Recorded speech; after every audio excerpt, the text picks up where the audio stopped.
This time on the Families Matter Most podcast. If you get stuck and there's no fun and there's no rest in your life, it can feel like that's all you do all day long. That's my life, is just dealing with screaming children and discipline and tired and cranky and fighting kids and frustrated spouses and laundry and dishes. That is my life. Diapers, laundry, dishes. Diapers, laundry, dishes. Well, wait. Slow down, girlfriend. Why are you doing these things? As you're thinking about the future, who do you want to be this year? Every time Jen Dean speaks, I can see hope, knowledge, expertise, wisdom, and love. When Jen Dean speaks about parenting, we make sure that we are there to listen because we know we will get valuable advice. Families Matter Most with Jen Dean. She doesn't just give skills for us to be better parents, but she teaches us how to reach our children's hearts. And at the end of the day, that's what truly matters. So glad that we get to hang out again. It's Jen with Families Matter Most, and I want to start a bit of a series. We're going to do some short podcasts on a series about time management, because I understand that January, of course, is the official new year, but I think, am I wrong? I think that for most of us, September is the new year, isn't it? September is the year. It's the year for planning. It's the year for figuring out what our commitments are going to be, what activities we're going to put the kids in, what is our work going to look like, what about classes or things that we want to do, things we want to spend time and money on, and figuring it out in the schedule. So what a great time. We're going to take a few podcasts and sort through what I've kind of learned, and I don't have this all figured out, but I've learned lots of things the hard way. And I'm going to share for sure what doesn't work. I'm going to tell you the things that I've tried and how they failed. I'm going to tell you what has worked better and where I'm at, because I think I've figured out how to hack quite a bit of efficiency. I mean, I've got a ways to go, but I think I can get a lot done. And I want to share what I've learned with you. So welcome to the podcast. This is for you if you're a busy mom or dad. You love your kids. Of course, you love them to pieces, but sometimes parenting is hard. Parenting is hard. It's not always easy. This is for you. This is for you if you're trying to balance working and being at home and juggling all of that and keeping the kids' schedules in your head and getting them to their activities, but also you have your own goals, you have your own plans, and I want you to be successful in that.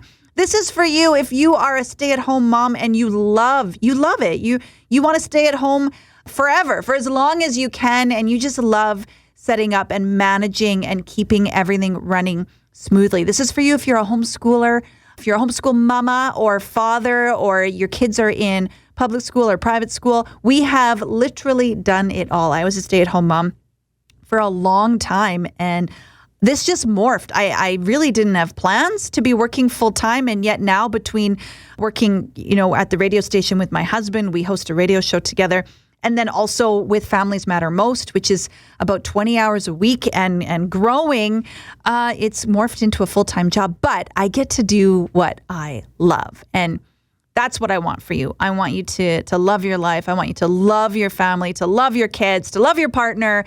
So I'm going to share with you just more logistics today of what has helped me to get the things done so that I can do the things that I want to do for fun with my family. And like I said, it's not perfect, but I have learned some things. So let's get into it. This week, we're going to talk about time management. What's the overall goal? What is your overall goal for whatever? Like when you're thinking about managing your time, I feel like to-do lists are terrible. And I used to be that person that would write everything down. Is that you? You have to write every single thing down, and you have this super long list, and then if you can check off a few little things, it feels good and productive. I used to be that way, but what I realized is that inevitably, I just feel like I'm failing at everything. I feel like I'm never getting anything substantial done, and I'll get stuck kind of in the weeds of my to-do list. I'll get stuck doing the little piddly things that aren't really important, that aren't all that productive, that I probably would have done anyway, even if it wasn't on the list. And I never get to the real important things, the ones that you know, those ones that if you don't do it, they affect you. So, I mean, I could sort the socks, I could check my email, I could do all those things. But if I don't make supper, that's kind of a big deal. And we all pay the price if that happens. So what are the bigger things? I've learned that asking myself, what is the goal for this chunk of time makes a difference. So I like to break my day up into 3 pieces, morning, afternoon, and evening. And I think of it that way. What's my goal for the morning? Am I focused on admin? Am I focused on being creative? Am I doing a work thing? Or am I at home doing a home thing? Or am I visiting with a friend? Is it a fun thing or a relaxing thing? And I like to make sure that I try to have some rhythm in my week. It's not just work all the time, because that's no fun. That's no fun. You need some fun. So I think about that. So this morning for me was a work morning. And then this afternoon is going to be a rest afternoon. And then this evening, I'm going to do a little bit of Families Matter Most work. I'm going to do some relaxing. I want to get some exercise in today. These are some of the big things that if I don't put it on a list, it probably won't happen. Let's be honest. So that's kind of my rule, is the regular stuff doesn't go on the to-do list unless it's big enough that it won't happen otherwise. Then it has to go on the list. And then you can't have too big of a list. You can't have 30 things. Otherwise, you just get stuck in this negative spiral of feeling like you're not good at anything and you're just kind of drowning in overwhelm. So to-do lists, I think they were probably great when we were 12. Not so much anymore. We just have too many things in our brain. Ask yourself, what is the goal for this time chunk? What is the goal? And stick to that. Second, remind yourself why. So what is the goal? So I was at work at the radio station this morning. That was the goal, was work. I wasn't trying to do work and also wearing all these other hats of, being mom and doing all this stuff at kids and like checking on the house and answering emails. No, while I was at work, my number one focus was that, just work. And I think particularly for when you're staying at home, it can be really easy for all of the hats to just pile on and you're all the things all the time. But I think you and I know that doesn't work very well long term. So let's break it up. Wear one hat at a time. So the goal of that time chunk, and then why. Remind yourself why you're doing all these things. It can be easy when you're cleaning your house. I hate cleaning my house. I hate it. It can be easy to forget why. And if you get stuck and there's no fun and there's no rest in your life, it can feel like that's all you do all day long. That's my life, is just dealing with screaming children and discipline and tired and cranky and fighting kids and frustrated, frustrated spouses and laundry and dishes. That is my life. Diapers, laundry, dishes. Diapers, laundry, dishes. Well, wait. Slow down, girlfriend. Why are you doing these things? You chose this. You chose a family. You chose kids. You chose to be at home for this time. Yeah, it's diapers and laundry and dishes, but could you choose to have a different attitude about it? Why are you doing these things? Because you want to be at home, because even though it can be hard, and please, I'm not minimizing how hard it can be, it can also be sweet. And there's going to be these moments, these pockets where you're going to see your kids do something real kind to each other and generous. And one of them's going to go over to the other and be like, I love you, blooder. That's what my kids would say. I love you, my blooder. You're the best blooder. That's what they would say. They say, these boys. Oh, and that would just make my heart melt. Or, you can wrestle on the floor with them for 15 minutes and you'll all be laughing. And all of a sudden you'll have more energy.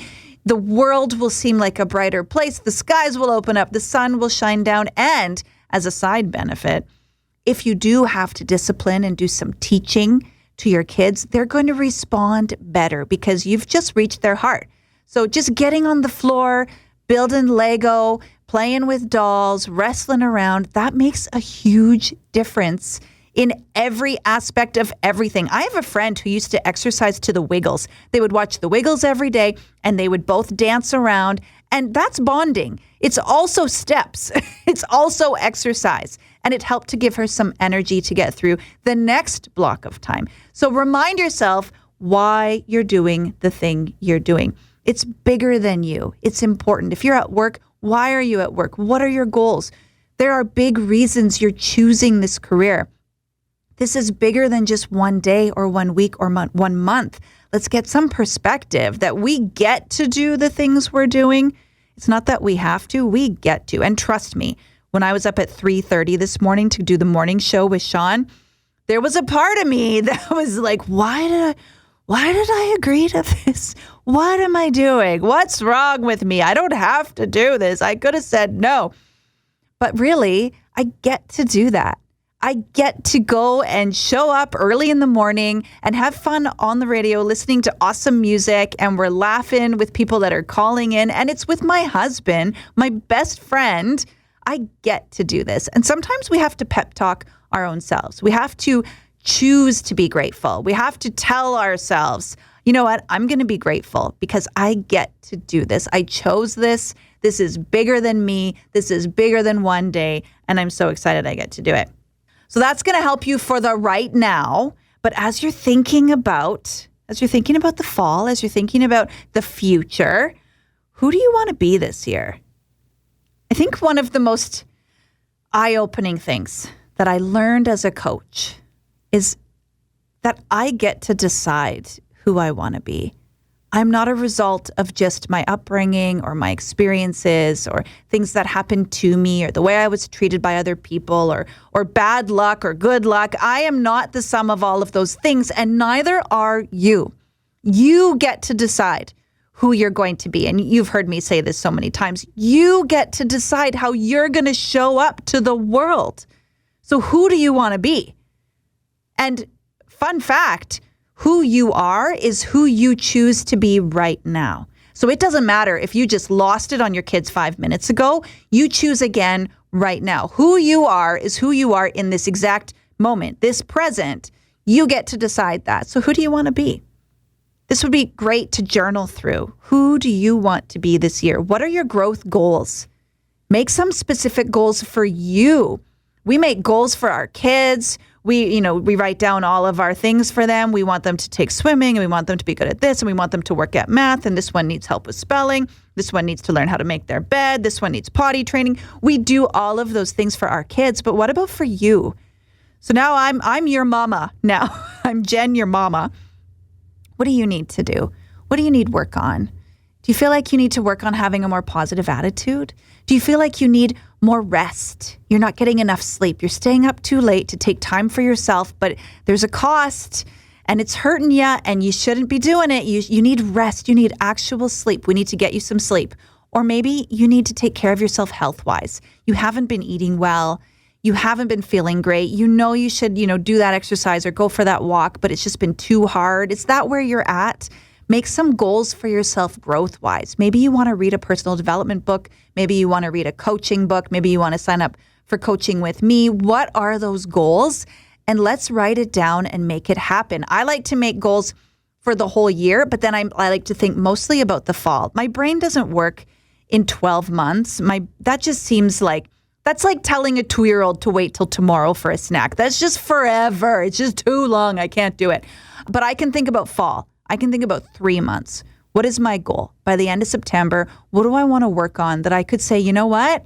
I've come a long way in that area. That was my goal for myself, and I've done a lot of hard work, and I'm grateful that I'm in a better place. What is it for you? What is your goal? Do you want to be more steady? Do you want to be happier? That's a tricky one. What would make you happier? I should do a different podcast on that. What makes us happy? Do you want to be more joyful? Now, that one we can do. That is a choice. You choose how joyful you're going to be. Do you want to be more present with your family? Oh, I love helping parents sort through that. Lots of parents come to me for business coaching to help figure out how to have that rhythm, that balance between work and home.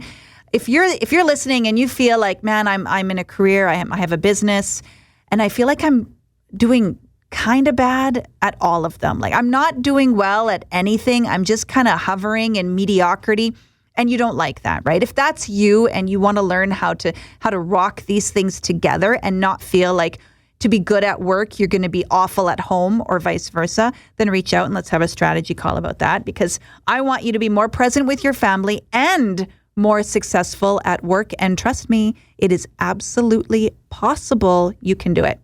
I want you to think about values. So I'm going to put a link to a worksheet that you can download for free, and it's going to be a list of a whole bunch of different values. I want you to look through the list and pick out your top few. These are the things that are important to you. Let's say it's loyalty, humor, and honesty. Let's say those are your top 3 values, and it probably won't. It'll be something different. But I need you to know that no matter how cool and trendy it is to be flighty, no matter how cool and trendy it is to make up stories and to have hacks and to lie, you will never live against your values, no matter what. So you are loyal. If that's your value, you are loyal. You're not going to walk into work and demand an ultimatum from your boss and say, well, if not, I'm leaving. You're not going to do that because that's not who you are. You are loyal, and you're going to really appreciate loyalty at work. And we need to find a different way around it. If you really love honesty, then it's really going to bother you when one of your kids has a problem with lying. It's going to bother you likely more than it should. You're not going to see it as this is a problem we're working on. You're going to see it, my kid, they're going to go to jail. They're an evil, awful person. They're going to be, a gang leader in prison. They're going to be a sociopath. They're terrible. And it's not true. Your child is working on dealing with, a habit of lying, and that's okay. We can work on it. If honesty is a value for you, that's going to be a really, really, really big deal. If humor is a value for you and you're trying to just push through 50 things in a day to get everything done and you're not giving yourself some time for fun, if you can't remember the last time you had a good belly laugh, we have a problem. Because you're not living according to your values, and you're going to feel like something's wrong. You're going to feel miserable because that is how you were made. You were created to need humor, to love humor. You need that in your life to feel fulfilled. So if you're in a place right now where you just are stuck going from task to task and there's no fun, there's nothing funny, it's just day to day, you're in a grind, we need to change that because that's going to be absolutely life-sucking for you. You cannot do it. You can't sustain it. We need to make sure that you have fun in your life, that there is laughter, that you're fitting in kind of a healthy balance so that you can sustain, right, this pace that you're on, so you can sustain it for the next 10, 15, 20 years. So download the list of values. Think about it. It would be really fun if you're married to do this with your partner. Ask them, what are their top values? Just list, they can circle, highlight, whatever. What are their top values? And recognizing that if you're in a relationship with someone, both of your values count, right? If one of you has responsibility as a value and the other one has humor, you got to find a way for both. You can't say mine supersedes yours or vice versa. You can't say humor's dumb. We don't need humor. What we need is responsibility. We're going to learn responsibility first, and then we can have fun with the kids. That's not going to work. You need to find a way to fit all of the values in and to just realize it's not going to change. Your partner is not going to change. You're not going to change. What if you gave this to your kids? If you've got older kids, ask them to pick out their few. What's important to them? For one of them, it might be safety. Safety is really important to that child. So for them, they're not going to appreciate sarcastic comments. They're not going to love jokes at their expense like maybe a kid that loves humor would. But for them, reassurance. Hey, just letting you know I love you so much and I'm proud of you. And I'm going to tell you every single day that nothing you could do is too big for us. We can handle anything. We're going to help you through everything that you need in your life. We're here for you. We've got your back. We love you. That's going to mean so much to that kid who loves safety. So this is a great exercise going into the fall. Do this with your kids. Do this with your partner, and do this for your own self. Next week, we're going to talk about breaking this down. So this is big picture, but it's important to have that in mind. What are your goals? Sit down with a pen and a paper. What do you want this next little bit of time to be? What do you want the end result to be at the end of this? What do you want to say I've done better at? Where do you want to say you've spent your time? What about the kids? What are the activities that are going to reflect your kids' values and bring your family closer together and not make you run around like a crazy person screaming? Because I've done that. Seemed like a good idea at the time, but it was awful. Do not do that thing. We're going to talk more logistics next week. Do this big picture activity. It's going to help you in these next few months. I'm here for you. Again, if you need help, let's have a free strategy call. Reach out. Let's figure this out. I want to set you up for success this year. Talk to you soon. Bye-bye. Thanks for listening to the Families Matter Most podcast with Jen Dean, part of the Saskatchewan Podcast Network. If you are interested in contacting Jen for one-on-one parent coaching, for speaking engagements, or just to get a little more information, please visit our website, familiesmattermost.com. Have you booked a free strategy call yet? Because I offer free one-on-one video chats to see what coaching could be like for you. So if you've never tried it, you need to book a free strategy call right now. There's private coaching if you want help in your parenting, if you want help to deal with some anger, to work on some of your kids' negative behaviors, because yep, they all have them. If you want that, you're going to want private coaching. But also if you want to work on you, if you're in a place where you would say, you know what, I need to work on myself so that I can show up better for my family, so that I can take care of stress and anger, so that I can be a better mom, that I can show up and be more positive to the people in my life. If that is where you're at, then book this call. Let's see if private coaching or group health coaching would be a good fit for you. Book a free strategy call today.